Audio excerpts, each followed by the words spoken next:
And my name is Marcio Morelli. I'm the managing partner of Cavilema Brazil. For those who don't know, Cavilema directly sources, imports, and distributes a selection of beers and wines from 6 different countries in Europe through a B2L channel strategy. That's what we do. Our product portfolio is composed by 26 producers who share a strong commitment to quality and sustainability. This is really, really important for us. Quality and sustainability is something that we do not compromise, never. Cavilema is now importing the wines from Equipo Navazos in Brazil. It's like a dream. I don't know if you guys know, but you have a huge base fan of Equipo Navazos here in Brazil, people who follow your work since 2012, I guess. Actually, I was introduced to Equipo Navazos in 2012, and to me it was such a great blast. Actually, I was in Jerez de la Frontera before in 2007, but I never had anything like Equipo Navazos before, and it was kind of love at first sight. So I just wanted to make that quick introduction and hand it over to you. And if we can start with the first question, I'd like to ask you guys to introduce yourselves and explain a little bit of your professional background, if you may. So please be my guest. I am Eduardo Ojeda. I was born in Jerez. I always live in Jerez, except a few years while I was studying, and I studied chemist just to go to work in a bodega to make wine. So all my professional life has been making wine in the Jerez area, mainly. And more than 40 years. And since 2005, with Jesus, we started the Equipo Navazos project. So living in Jerez and closely to the winemaking, mainly I have been the people closer to the wines in the area. Okay, so I don't know if this is true, Eduardo, but I heard that you worked 30 years for Valdespino, but you were the technical director of Grupo Esteves. Yes. Is that right? Yeah. I started to work in Croft Jerez. It's a big multinational, and I was there until 2000. When the Grupo Esteves bought Valdespino. In that moment, I joined Valdespino, and I have been in Valdespino in charge of all the winemaking, not only Valdespino, also other bodegas of the group, like La Guita. And I have been involved with them until the end of the last year, when I was retired in that work, and I was fully involved in the Equipo Navazos project. Okay, awesome. So, Jesus, now it's your turn. Like 1 minute ago, you were upside down, but it looks now you're okay. So, if you can kindly share with us a little bit of your story, I would highly appreciate. Thank you. Yeah, thank you. I apologize because, as you said, I'm not in the best technical context. My name is Jesus Barquin, and I created with Eduardo in 2000, by the end of 2005, Equipo Navazos. My professional profile is not wine. I'm an academic lawyer. I'm a professor of criminal law at the University of Granada. That's where I work, and that is my profession. But since many years ago, close to 30 years ago, I started writing about wine, and not only because of wine and spirits, but mainly wine. Not only sherry, but I was born in Sevilla, and since the very, which is very close to Jerez, and since the very beginning, I was very familiar with wines from Jerez, Sanlúcar, Montilla. So I was sort of the expert in sherry wine in the different media where I collaborated, like El Mundo, Spanish newspapers, or the World of Fine Wine in England, in London. And well, there was a moment when Eduardo and I joined. This Equipo Navazos thing happened, and it was sort of what I had been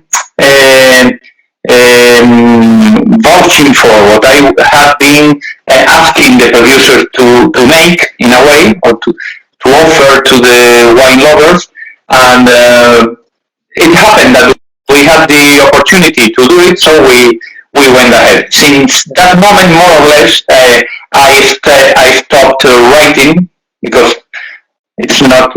I didn't stop immediately, but when the Equipo Navazos thing proved to be a serious story with importers like you all around the world, and it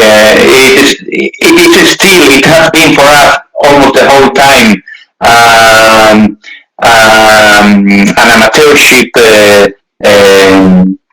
activity, an amateur activity, but it had become serious for other people, so I didn't feel that comfortable writing about wine, since I was involved in making and selling, in a way, wine. So I concentrated my wine activities. We are concentrated in Equipo Navazos together with Eduardo. And Yeah, that is more or less that. that's great.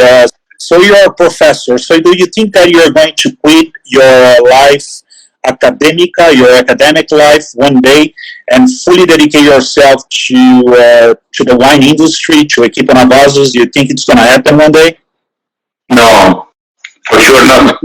I have always on the one side I love my job, so I wouldn't get rid of it, and I think that I wouldn't love wine that much if it were my job. It's a matter of I don't know, of approach, of the way you are. I enjoy wine a lot. While it's just a side activity, something that I do in my free time, something that I enjoy it. When it were my main source of income, it would change. I Not at all. I'm also I am too old already to think about that. Yeah, and I must say that when it's a side project, I think it's more exciting. I guess when it becomes your full job, it starts to be a bit harder. So I would like to make a connection to the Equipo Navazos project. Most of the people who are here, they do know what Equipo Navazos is, but a few of them do not. So if you can briefly describe what Equipo Navazos is, and also if you can talk a little bit of not only about the Labota series, but also the collabs, that would be good. Can you quickly introduce what Equipo Navazos is, please? Equipo Navazos is a project that we started with the idea to bottle the wine that we tasted.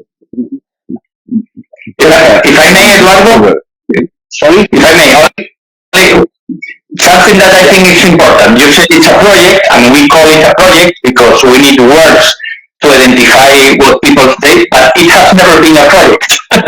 It's been. That was what I was saying. At the beginning, what we thought is to bottle a wine that we tasted and we enjoyed, just for us, for our private consumption, and to share with friends. That was the starting point of that first wine, of a second wine, 2 months later, because the friends that sharing the wine with us, asking for more, and that is practically the starting point of the releases of the La Bota de range. It is 19 in the green label and 20, and since so from the very beginning we started with Colette, and why? Because the initial idea was to produce a sparkling wine here in Jerez with Halloween.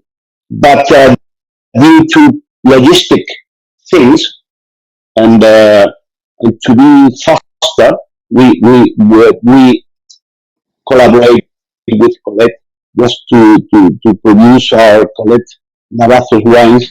Yes, it's a good mix of Catalonia and Andalusia.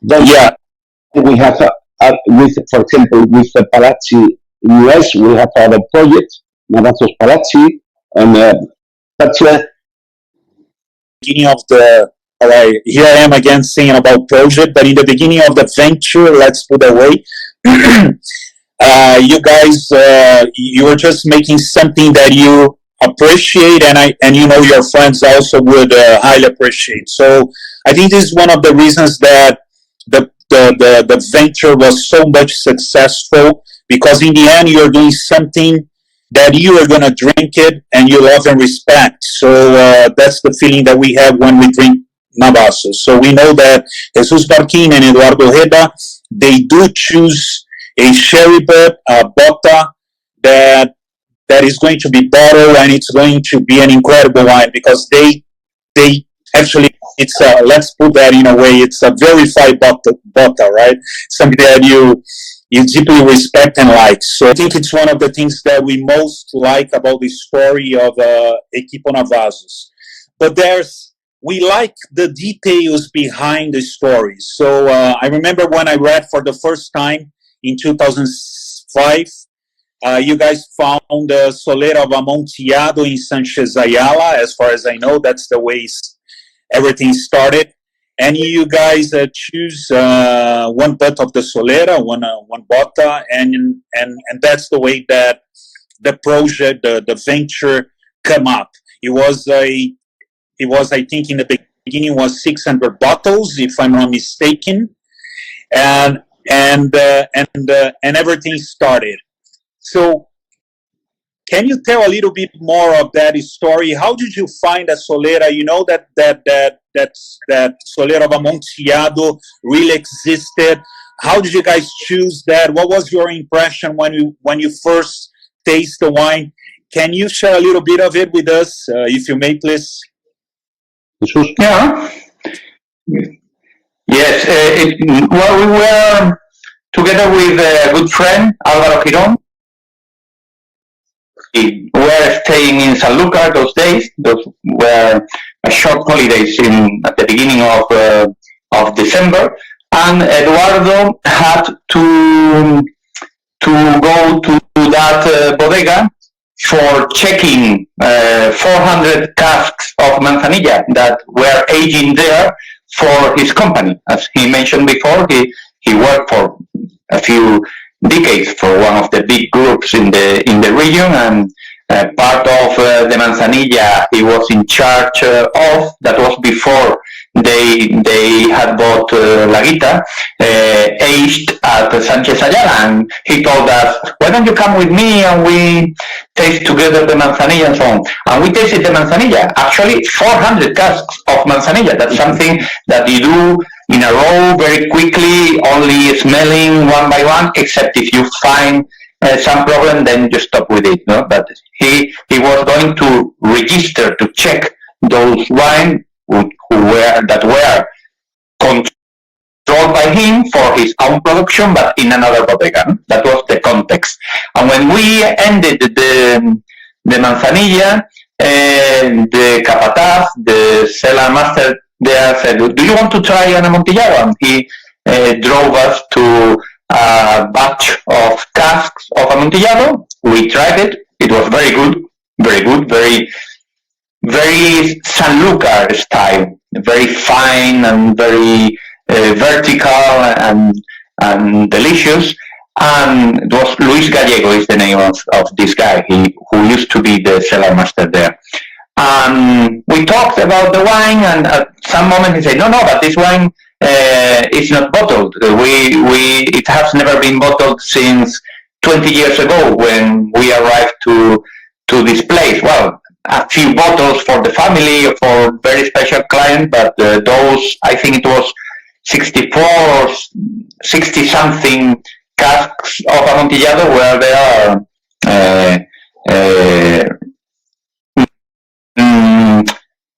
they were just staying and getting older, but it was very fine. That's something that was a feature of this one. It didn't look that old. It was a wine of 30 years, easily, or more than 30 years, but it didn't look like 30 years. It was very, very fine and elegant, which is one of the features that we enjoy in wine. In general, we don't want wines to look very old. We want them, even if they are old, to reflect the terroir and to reflect the origin. So I thought I asked Eduardo, well, what if we had were to bottle one of those casks? How much it would be? I asked him to do a little number for calculating how much would be the cost of bottling a whole cask for ourselves, for sharing with friends. No, he told me, well, that would be more or less this, doing it right. I mean, with the labels, with all the bureaucracy and everything. Because what I thought at that moment was, if they are not selling this wine, well, another detail which is important that Luis Gallego told us is that the owner of the bodega had instructed him not to keep the solera of Amontillado, but regularly, as you may know, there is every year, well, there is a continuous loss of wine due to evaporation. What the French people call the part of the angels, no, la part des anges. It can be in a bodega where you are not taking measures or special measures. It can be even a 5% of the wine you are aging.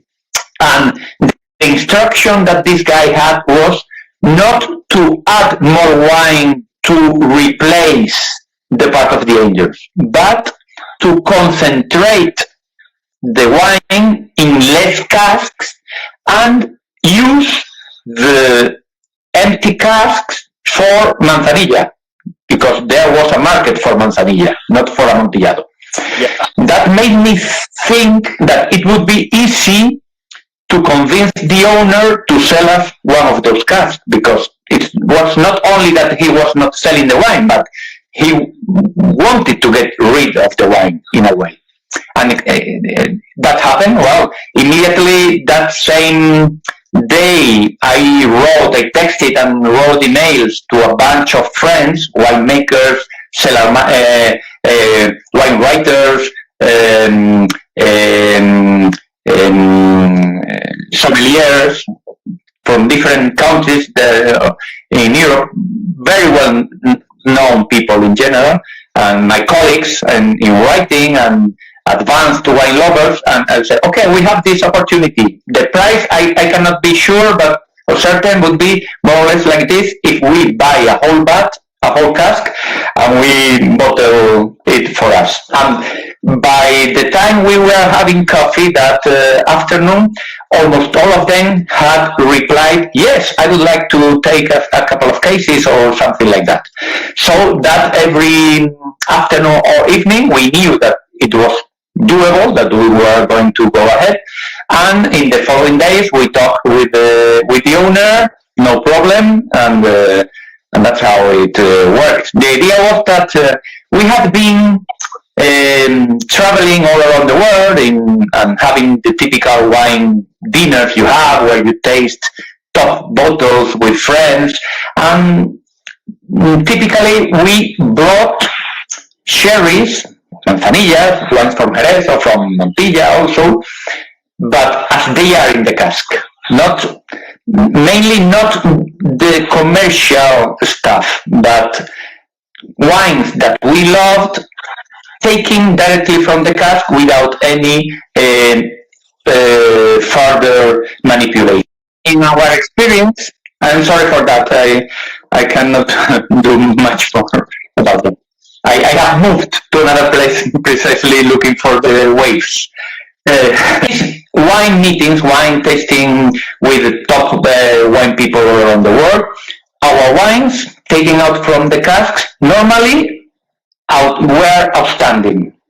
They were the best or one of the best, with top wines from all over the world. The top brands you can imagine. Top champagnes, top Burgundy, top Bordeaux, top California, whatever.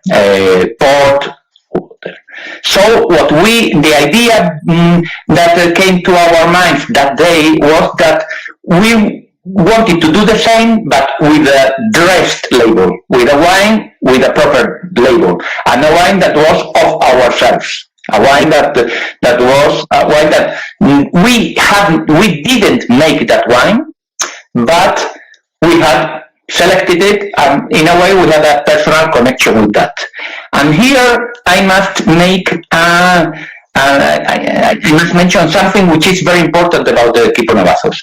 Equipo Navazos started as such, as what some people have called treasure hunters. But as I have explained, we were not looking or searching or hunting any treasure. It happened. And we decided to go ahead with that opportunity.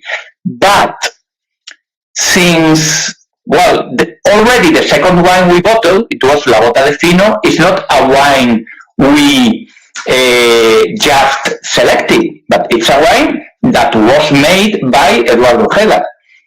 Most of our wines, not the very old, the extremely old ones, 80 years old, 50 years old, most of them are picked, selected, but most of our wines are made not only for Equipo Navazos, but by Equipo Navazos, which means mainly by Eduardo Ojeda, who is the winemaker. That's important. We make wine. We don't have a bodega, but we make wine. Eduardo Ojeda is in charge of making most of our wines. Yeah, it's amazing. I mean, let's take a look into the Ovini label. Ovini is a wine made out of Palomino Fino and Pedro Jimenez that is made by Eduardo Ojeda. Is that right? Because yeah, that's right. I understand it's a Vino de Pasto made by Eduardo Ojeda, right? Yes, white wine. Yeah, white and wine.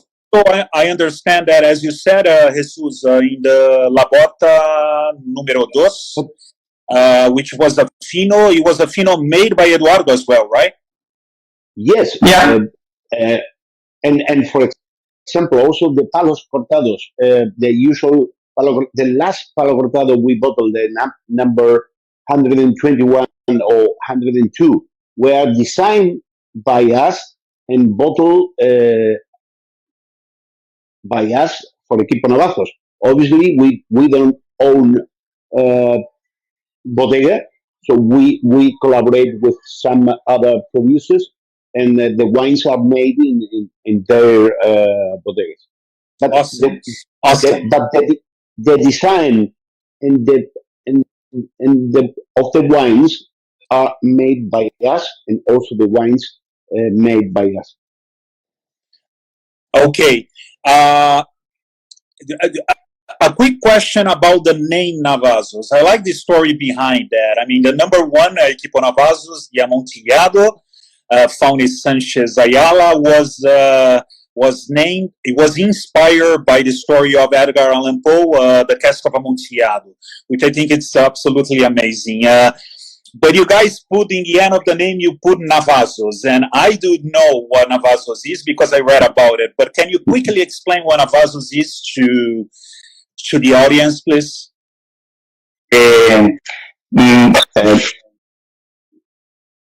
First, about the la bota about the cask of Amontillado. We use it because it has two different meanings. On the one side, as I mentioned before, because we wanted to offer wine lovers the opportunity to drink the wines as they are in the cask. That's why La Bota de Amontillado. And on the other side, because of the short novel by Edgar Allan Poe, The Cask of Amontillado. And why that is very important in our opinion? Because for those people who know this short novel, the story does in Venice. The characters are not Spanish. They are French and Italian. The writer is American. It was written in the first half of the 19th century. And actually the story is not about the wine. The wine is just what Alfred Hitchcock called the MacGuffin. It's sort of the vehicle for the story. But the author, Edgar Allan Poe, needed a wine of such prestige so as to make his story credible. What did he take? An Amontillado. What does that mean? That Amontillado was, if not the most prestigious, it was among the most prestigious wines in the world 200 years ago, 2 centuries ago. With this, on the one side, we wanted to communicate that our approach, well, we have we enjoy, we like, we need to do cultural references when we talk about wine, because for us, wine is not getting drunk, it's not about getting drunk, it's about culture, history, literature, landscape, and many other things. Wine is a vehicle of civilization. And on the other side, because we wanted to recognize that we were aware that where we were working was in the context of one of the top wines of the world. Ending anything. When you work in an area where there is a history of centuries of being at the top of the wine scenery, you must be humble in that sense. I mean, at least you must be aware that whatever making a benefit of the work of generations of centuries before. That's why you mentioned the story of the cask of Amontillado, and I wanted to do additional comments since you have been so kind to make a favorable comment on that, no? And then what is a Navazos? Navazos is a way of cultivating in Sanlúcar. Where Sanlúcar is close to the sea, but it's not by the sea. It's by the river, by the estuary of the Guadalquivir river.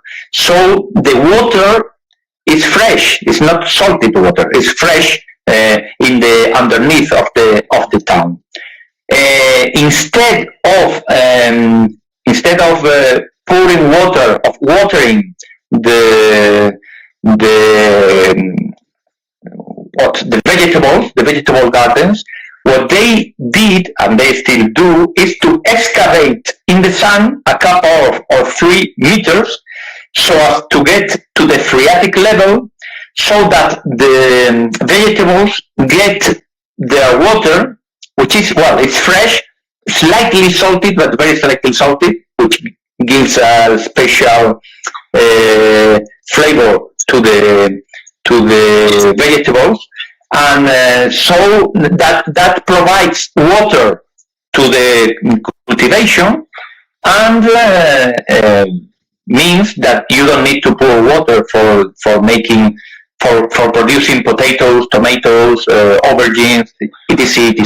You know, then what does this have to do with wine? Well, it's important because historically, Sanlúcar was a whole town, the downside of the town, the Barrio Bajo, or the low quarter as it's called. It was a collection of houses with their own navazo. So that, and that produced a particularly high level of humidity. Sanlúcar is known for having a reasonably high level of humidity compared with Jerez or any place inland in Andalusia, in that area, but that humidity was enhanced by the Navajos, which created a particular microclimate that used to make Manzanilla special. So for the story, or for the history of Manzanilla, the Navajos are important. And particularly this bodega from where we bottled this first Amontillado, La Bota de Amontillado #1, was surrounded of Navajos when the bodega was created in 1986. Well, when the owners bought the bodega in 1986. So Navajos had a general connection with wine and Manzanilla, and a particular connection with the bodega where we selected our first one. One question I would like to ask Eduardo, which is now that Jesus has shared some specific details of the Navassos story, if you can quickly explain to us what can consumers of Equipo Navassos expect from your wines? I know you have different wines. You have projects. We have Ovini, you have Sergi Collet, you have Nieporg, you have La Bota series, Série La Bota. But what do consumers can expect from your wines, and what are the non-negotiable pillars, values of the Equipo Navassos venture that you do not compromise on? Can you share with us? Now, I think in authenticity, which I think is a very important thing, and also we like to be distinctive. Surely, if you open a few bottles of different brands of a type of sherry, for example, a Fino or a Manzanilla, practically the wine of Equipo Navassos is totally different to the rest of the brands in terms of style. And the main thing is we don't negotiate is we have to be very happy with the wine. I think we have to enjoy the wine. It's not about the Pasto. At Cavillemot, we had a great interest in biologically aged non-fortified wines. It's we do love fortified wines, but we have any special interest on biologically non-fortified wines. People say that the idea of bringing this back to the table, it's something that was done, back ago by other people, but the idea of bringing this back to the table was initially done by Equipo Navassos. It started with the Navassos Nieporg in 2008, and later also with Flor Power, which is one of the wines that I most like. One of my top 5 wines that I most like is Flor Power. I'm such a huge fan. I have a deep passion for it. And these wines were clearly superior to the other white table wines that came out of the sherry region at that time.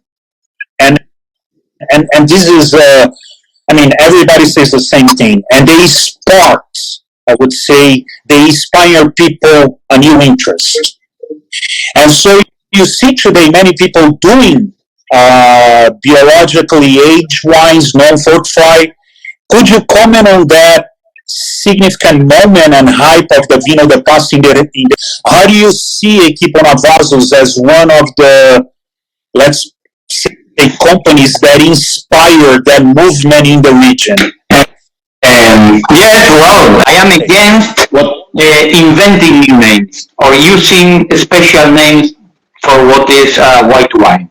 I think it's a bad policy. I think it's unwise. The parallelism would be with when in Jerez they decided to adopt the copita as a sign of distinctiveness of the sherry. That's a mistake. Sherry are wines.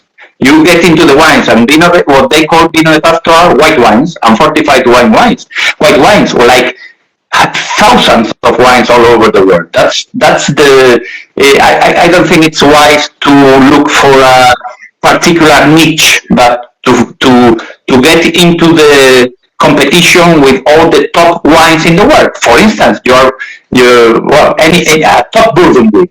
The top Burgundy is one of our competitors because we are wine and we make white wine of top quality. That's the idea. Now let us allow us to have this small corner where we are going to call it Vino de Pasto. No, it's a white wine. That's what I think. No, it's maybe of course other people think different, so I don't think it's worth to use the short time we have to discuss it. But we wanted to say it with other people also. No? But it's true that we started this movement in 2008. The first ones who followed our lead were us in 2010 with Floor Power. Actually, there is an interview that Neo Martin made me in 2012 for the Wine Advocate, and 2012 I think it was. And one of his question was if since I was someone who was coming from outside the wine business, he asked me, are you particularly disappointed with something that you have experienced in your connection with the wine business? And I said, I am disappointed that almost 5 years after we launched the Navazos Niport, there are still not a dozen small producers making the equivalent of Navazos Niport, because it's much easier. It's in terms of it's financially it's much less complicated to make these white wines that, of course, an Amontillado with 20 or 30, or let's not say 50 years old. And then by that moment, all these young people who are now making white wines in that line started to show up. That if you said before, we should be proud of whatever Equipo Navazos. The one thing I am proud about Equipo Navazos is to have started this movement. That's something that we created. It was not only us. Dirk Niport had a lot to do with that, and Jancis Robinson and David Chilneck, who were there, had also their share in saying, okay, but you should put this into the market.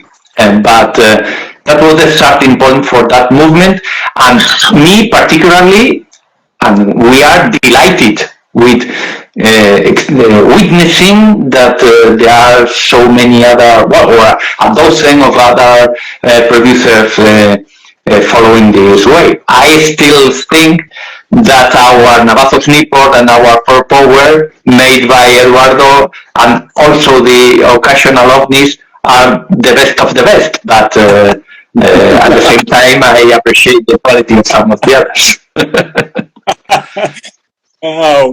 Okay. It's so nice to hear all of this. You're mentioning a lot of critics that talk about that. So I'd like to leverage your comment and mention that, and you're saying about the quality of the wine, and I totally agree. In one of our recent tastings, the Bota 84 Floor Power, which is, I think it's 2016, I guess, had a great similarity to Montrachet. It was amazing.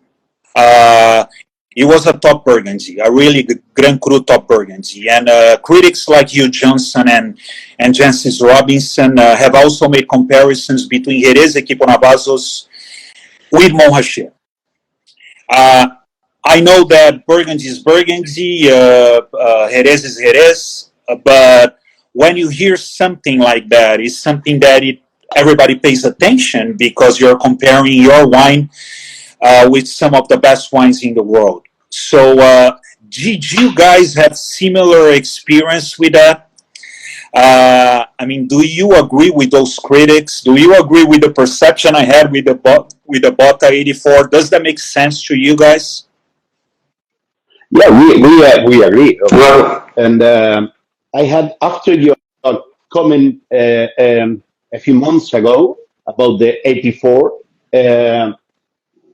1 month ago, other importer, US importer, told me that in a tasting in California, he was surprised because in the middle of around 150 Burgundies, white Burgundies, the number 84 was selected by the master of wine like the best wine in the tasting. I was surprised because you told me the same a days before. And Jesus and me had the opportunity, obviously we don't open bottles every day of those wines, but we had the opportunity 15 days ago, more or less, to taste or to taste in Barcelona a vertical tasting of all the vintages of Floor Power, since the first 2010 until the last one, 2022. And it was really, really great. And the 84 was good, obviously. But the average of all the wines, of all the vintages, was very high. And every vintage showing the peculiarities of the moment. But I am very happy. Yes, with Eduardo, I'm glad to know I'm not crazy, you know? yeah. Yeah, it's curious because two people in 1 month telling me the same thing. And so when before the tasting in Madrid of the vertical tasting, I was telling Jesus, I want to open the 84 just to see. And Jesus, you probably have the same perception as Eduardo, right? well, yes, I would only add that only the best Montrachet, because there are some Montrachet which are quite below our level. Only the best producer. So, I mean, if we take all of this and we try to, let's say, summarize, why some of the Jerez wines, they are among the most complex wines in the world. What makes them truly distinctive, in your opinion? I think first terroir, the location and the soil, uh, and then I think the long history behind behind the sherry, the wine in the area. You have to have in your mind that the modern history of Jerez is 300 years old, and that long history gave a big complexity on the process. We developed in the 19th century the floor, so we have different types of aging wine with floor, without floor, and and that gives diversity, and a lot of complexity to the wines. I think. I don't know Yeah, if so. so Eduardo, even so, despite all of this complexity, overall quality, and history as well, sometimes, I may be wrong, sometimes I think that the Jerez wines, they continue to be, to some extent, a bit underrated. And I think it's a shame because people, the connoisseurs, the people who really drink wines and have, let's say, a long background and have drank all the wines around the globe, they truly understand the quality of Jerez, but to some extent, to most of the people, the wines are underrated, and it's deeply a shame, I guess. We try to do our best just to promote Jerez in general, and one of the things that I believe that Equipo Navazos made is to put sherry in the wine lovers' world. It's Yeah, it's our mission as well. It's one of the, I think it's important to share one thing with you guys about the way that Cave Alemã is treating your wines here. If we could, Equipo Navazo, actually we can easily do that. Cave Alemã would be highly concentrated in the hands of a group of 10 people. Because people who deeply understand your wines, understand the quality, what they mean, not only from a history perspective, but especially from a quality standpoint. But what we are doing here, with the help of lovely Fernanda, as you guys met before, we are promoting the wines to people who have heard about Equipo Navazos, but had never the opportunity to drink them. And also to people who don't understand wine. It's funny when we hear like people who says, "Oh, I love, for instance, Vanjon, but I don't like Jerez." They do not comprehend the similarity, for instance, of Amontillado and a Vanjon, for instance. I know that one wine is fortified, but the other one is not. But in the end, they are pretty much similar. I mean, and they can promote the same happiness and sensations that you feel when you drink Vanjon, for instance. And that type of thing, that kind of education, we want to do right here. Well, we want to show people that you can, that Jerez can give you all the emotion that you have with other wines that you drink around the globe. And it's one of the things that we really want to do here. And it's not a question of money or selling wines. It's a question of passion. It's a question of sharing with the most people we can what Equipo Navazos and the Jerez industry in the mark of Jerez can, represent. So it's a lot about passion. It's something that I wanted to share with you guys. Thank you. We agree, obviously. 4 minutes. So we still have we still have 4 minutes because it's almost 12. Some people, they made some questions, but I think you guys covered before. Perhaps one not. The wines that you make, do you have your own facilities, or where do you store your wines? Do you use the bodegas of your friends? Can you quickly explain that? We don't own facilities. We work in bodegas, in the friendly bodegas. We collaborate with them, and we make our wines there. We don't own premises, bodega. And it's also relevant that it's very complicated because there is not a formula. It's not, well, how do you people, Equipo Navazos, work? It's different, not only for each bodega, but for each wines. There are wines which have been, since the very beginning, designed by us, like Navazos Newport or For Power. There are wines where the vineyard, even if it's not ours, is controlled by us, by Eduardo, like the vineyard for Flor Power, some of the Palo Cortados, Manzanillas Pasadas, and so on. He's in charge of that vineyard because the owner trusts him for every decision. But there are also wines where we are so lucky that the bodega says, well, we are looking for a very old wine, and it says, well, I have this. If you are interested in it, you can pick a cask. So there's not a formula. It's quite complicated, and in the end, it's every day managing different sceneries. But just let's quickly explore Ovini, for instance. You guys make the wines where exactly? Where? And at the bodegas. In the bodegas. Yes.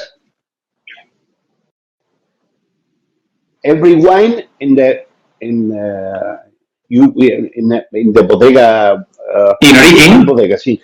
We usually work in different bodegas. All right. Not always. It is not a single bodega. Depend on the wine. Yeah. Okay, I understand.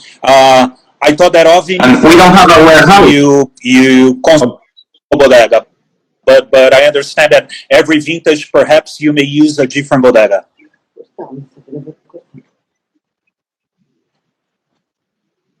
Yeah. Do you guys hear me? I'm sorry. Yes. Okay, so probably we're going to be cut by Instagram in the following minute. If we have time, we have a person that many friends in the live, but there's one guy called Gaetan. He works for Dry Fontaining. It's a lambic producer in Belgium. I don't know if you guys know him, and he's just asked where he can find Equipo Navazos in Sevilla. Perhaps you have lots of stores in Sevilla that sell Equipo Navazos, no. Right? Not at all? En el Club del Gourmet del Corte Inglés only in Sevilla. Okay. But he can order online at Coalla. It's easier, probably. It's the biggest stocker. Yeah. Yeah. So if he was here until now, but I'll make sure I speak to him. I will let you know how to get Equipo Navazos. Perhaps he should come to Brazil and buy Equipo Navazos here. Okay. So guys, I would like to thank you very much for your time. I know it's a day that you're supposed to spend with your family and friends, and I highly appreciate your attention and the time you dedicate to your Brazilian fans and Cave Le Mas. Thank you very much, Eduardo and Jesus. I'll hand it over to you. If you perhaps want to say last words to your fans in Brazil, please feel free. Thank you, Marcio. Thank you, Cave Le Mas, and thank you, Fernanda. So thank you to everyone attending spending 1 hour to hear us and enjoy our wines. This is what I can say. I say the same, obviously. Thank you very much. Thank you very much, guys. Thank you. So we are gonna save this live. So you guys who's in the live, or if you want to watch the live again, it will be recorded, and I don't know how it works. Let's see how we can save and publish this thing in our Instagram profile. Thanks again, Eduardo and Jesus. So have a nice weekend. We keep talking. Thank you.